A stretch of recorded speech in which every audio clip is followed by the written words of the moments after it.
बिस्मिल्लाहिर्रहमानिर्रहीम। लाखों करोड़ों दुरूदो सलाम मोहम्मद मुस्तफ़ा सल्लल्लाहु अलैहि वसल्लम और आले मोहम्मद पर। मैं हूँ उमर दराज गोंदल। इमरान खान ने आज जब सहाफ़ियों से गुफ्तगू अडयाला जेल के अंदर की थी, उन्होंने एक जुमला बोला था। उन्होंने कहा था कि 9 मई इनकी इंश्योरेंस है। जब जब मुज़ाकरात की बात होती है, ये 9 मई का शोर करना शुरू कर देते हैं। अब इस सिलसिले में नई मिस्टर व्हाट्सएप की खबर यह थी कि मुस्लिम लीग नून के अंदर मुज़ाकरात के ऊपर धड़ेबाजी हो गई है। एक धड़ा कहता है कि बात ना की जाए, लेकिन नवाज शरीफ का धड़ा कहता है कि नहीं, गैर मशरूत बातचीत की जाए। अब उसकी वजह क्या है कि नवाज शरीफ साहब को या उस धड़े को कहां से प्रॉब्लम है जिसकी वजह से वो उस शरारत को या उनको कहीं और तकलीफ पहुंचाने के लिए जरा ये वाली लाइन ले रहे हैं। ये थोड़ा सा हमें इस पर इंतजार करना पड़ेगा। लेकिन मैं आपको जो इस वक्त एक्चुअल खबर देना चाहता हूं वो आज फ्लोर ऑफ द हाउस के ऊपर है। तहरीक इंसाफ और इमरान खान कह चुके हैं कि उन्होंने महमूद खान अचकजई को मुज़ाकरात करने का इख्तियार दे रखा है।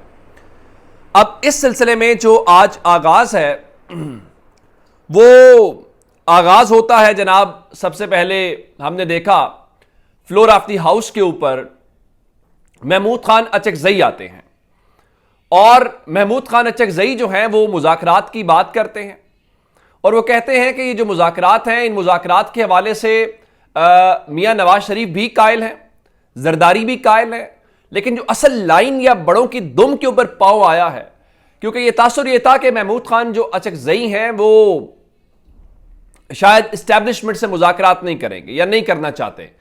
तो उन्होंने उस बारे में भी बाज़ाब्ता तौर पे कुछ कह दिया और बोल दिया। वो क्या है वो मैं आपको बताना चाहता हूं। उनका बिल्कुल हम मुज़ाकरात करेंगे और इस्टेब्लिशमेंट से भी मुज़ाकरात करेंगे। इसलिए मुज़ाकरात नहीं करेंगे कि हम कोई उनसे किरदार चाह रहे हैं, हम इस्टेब्लिशमेंट को ऑनरेबल रिट्रीट देना चाहते हैं। जिसका मतलब यह है कि अगर वो वापस जाना चाहते हैं अपनी डोमेन में, अपने रास्ते में, तो हम उनको बाइज्जत वापसी का सियासत से रास्ता देना चाहते हैं। इसका मतलब यह है, और यह मैं नहीं कह रहा, यह उन्होंने फ्लोर ऑफ द हाउस के ऊपर कहा है।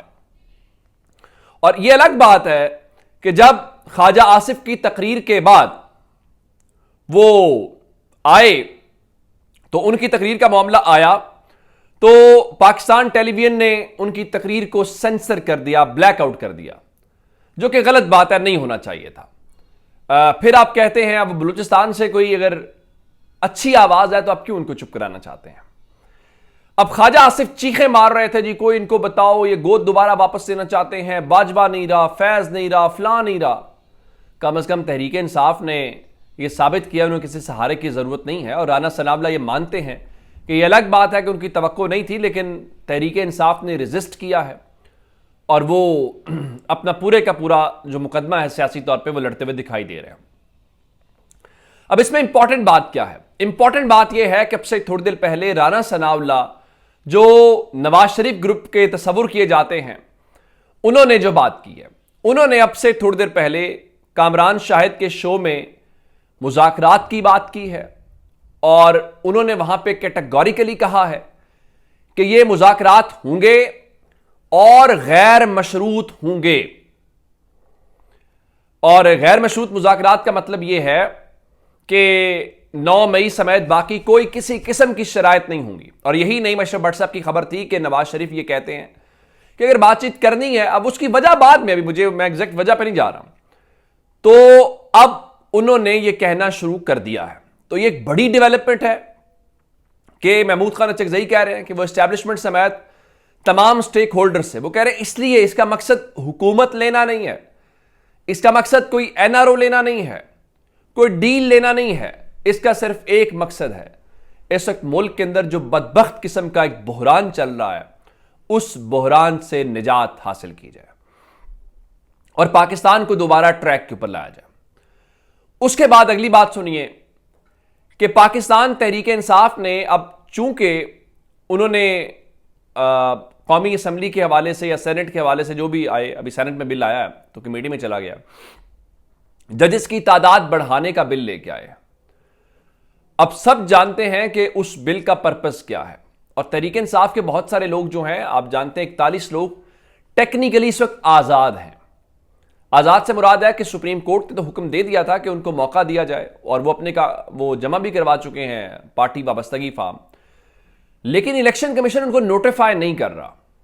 और जब तक नोटिफाई नहीं कर रहा तो टेक्निकली तो वो आज़ाद हुए, और आज़ाद का मतलब ये होता है कि आप किसी को भी कानून साजी में वोट दे सकते हैं और आपके ऊपर फ्लोर क्रॉसिंग की क्लॉज नहीं लगती, आप नाअहल नहीं हो सकते।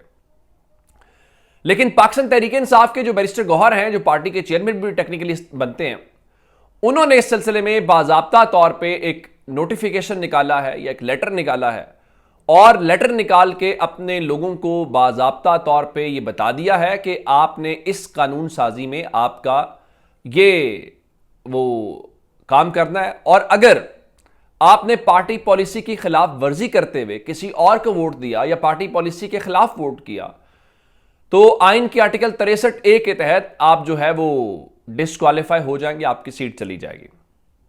इस सिलसिले में एक बात और जरूरी है कि NA-79 से जुल्फिकार भिंडर ने आज कौमी असम्बली में हल्फ उठाया, तो तहरीक इंसाफ की जो मौजूदा लीडरशिप है उसके ऊपर एक बड़ा सवाल है, और वो सवाल ये है कि जब उन्होंने आज हल्फ उठाया है तो आप वहां पे क्या कर रहे थे?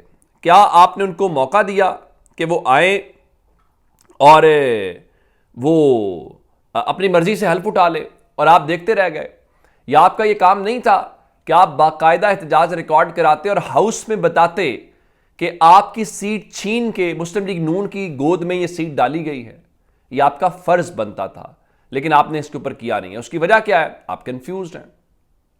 ठीक है, कंफ्यूजन सारी पार्टीज में होती है, नून लीग में भी। इस तरह मैंने आपको बताया कि मुज़ाकरात पे अब इसको कंफ्यूजन कह लें या दोनों साइड्स का वरियन कह लें। अब इरफान सिद्दीकी नवाज शरीफ के करीब है, इरफान सिद्दीकी कह रहे हैं नहीं जी नवाज शरीफ ने किसी को मुज़ाकरात की कोई ऑफर या पेशकश नहीं की। हो सकता है वो कहीं और नाराजगी से बचने के हवाले से सब कुछ कर रहे हो, लेकिन आपका काम था कि फ्लोर ऑफ द हाउस के ऊपर बाकायदा आज नजर आता कि आपकी सीट छिन के गई है। अगर आप इस तरह से सोते रहे तो फिर आपकी एक एक करके सीट चली जाएगी और आप हाथ मलते रह जाएंगे। अब अगली खबर सुनिए। 12 सितंबर को रहीम यार खान में आप जानते हैं कि इलेक्शंस होने हैं, तो पंजाब हुकूमत ने वहां पे रेंजर्स और फौज मंजूर तैनात करने की बाज़ाब्ता मंजूरी जो है वो महकमा दाखिला पंजाब ने दे दी है। तो अब ज़िमनी इलेक्शन है, ज़िमनी इलेक्शन के अंदर भी पाकिस्तान तहरीक इंसाफ को जो बल्ले का इंतखाबी निशान है वो अलॉट नहीं किया गया। उसका इम्पैक्ट क्या होगा, और अगर ये सीट तहरीक इंसाफ रिटेन करती है तो सूरत हाल क्या है, या फिर हुकूमत के भरपूर वसाइल भी होंगे, और अगर हुकूमत ये सीट ले गई तो फिर आप क्या करेंगे? फिर उनका नंबर उधर से भी आप जानते हैं कि जो 2-4 उनके वोट्स हैं उनको एक और सीट मिल जाएगी, एक भिंडर साहब वाली चली गई, एक ये भी, तो फिर वो जो लोग कहते हैं कि काजी फायज ईसा साहब की एक्सटेंशन ऑन द टेबल है, वो शायद इसीलिए पूरे का पूरा अरेंजमेंट जो है उससे पहले किया जाएगा। खैर गेम इंटरेस्टिंग है और सितंबर के महीने में बहुत कुछ गेम चेंज होगी। अब उसमें देखते हैं कि किस तरफ ऊंट करवट बैठता है। थोड़ा सा इंतजार कर लेते हैं। अपना बहुत सारा ख्याल रखिएगा। खुदा हाफिज।